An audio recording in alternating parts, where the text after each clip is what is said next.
Digital বাংলার খবরের জেরে নড়ে চড়ে বসল প্রশাসন। আমরাই প্রথম খবর করি, ফালাকাটা পুরসভার পাশে ৪ নম্বর ওয়ার্ডের ধূপগুড়ি মোড়ে অবস্থিত ফালাকাটার নাম করা সরকারি প্রাথমিক স্কুল শিশু সদন স্টেট প্ল্যান প্রাথমিক বিদ্যালয় মাঠে বসে বাজার। স্কুল মাঠে বাজার বসায় পঠন পাঠন ব্যাহত হচ্ছে এবং দিনের পর দিন পড়ুয়ার সংখ্যাও কমছে। এই খবর সম্প্রচারিত হতেই নড়ে চড়ে বসেছে প্রশাসন। এরপর প্রাথমিক স্কুল শিক্ষা দপ্তরের পক্ষ থেকে ফালাকাটা ভূমি ও ভূমি রাজস্ব দপ্তরের চিঠি করে বিদ্যালয়ের সীমানা নির্ধারণ করবার জন্য। এরপর ফালাকাটা ভূমি ও ভূমি রাজস্ব দপ্তরের আধিকারিকেরা শুক্রবার বিদ্যালয়ে এসে বিদ্যালয়ের সীমানা জরিপ করে যান। সেখানে উপস্থিত ছিলেন বিদ্যালয়ের প্রধান শিক্ষক, পুরসভার প্রতিনিধি, ওয়ার্ড কাউন্সিলর সহ এলাকার বিশিষ্টজনেরাও। বিদ্যালয়ের প্রধান শিক্ষক নিতাই দত্ত জানিয়েছেন, ভূমি রাজস্ব দপ্তরের পক্ষ থেকে আধিকারিকেরা এসে জমির জরিপ করে গেছেন। এখন ওনারা রিপোর্ট দেবেন, তার ভিত্তিতেই তারা আগামী পদক্ষেপ নেবে। ওয়ার্ড কাউন্সিলর অসীম দেব জানিয়েছেন, বিদ্যালয়ের জমি এবং বাজার নিয়ে একটি সমস্যা ছিল, সেটি ভূমি রাজস্ব দপ্তরের পক্ষ থেকে আজকে মাপজোক করা হয়েছে।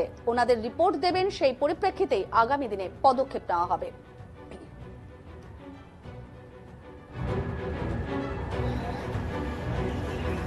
প্রাথমিক বিদ্যালয়, এই বিদ্যালয়ের মাঠ নিয়ে একটা তো সমস্যা ছিল, যে নাকি বাজার বসে অভিযোগ আসছিল এবং সেটা খবর হয়েছে। তো এই বিষয়টা আজকে তো মাপামাপি হলো, কি বলবেন বিষয়টা নিয়ে?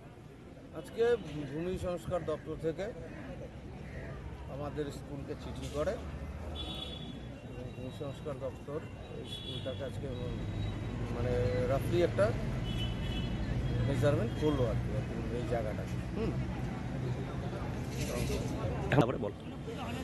এই মেজারমেন্টের ভিত্তিতে ওনারা যেভাবে আমাদেরকে বলবেন আমরা সেভাবেই। নাম আর অসীম দেব, কাউন্সিলর, ওয়ার্ড নম্বর। দীর্ঘদিন যাবৎ আমাদের একটা ডিমান্ড আর কি, আমাদের স্কুলের বাচ্চাদের খেলার পর্যাপ্ত পরিসর নেই, সেই জন্য আমরা আমাদের বাউন্ডারি দিতে চাচ্ছিলাম।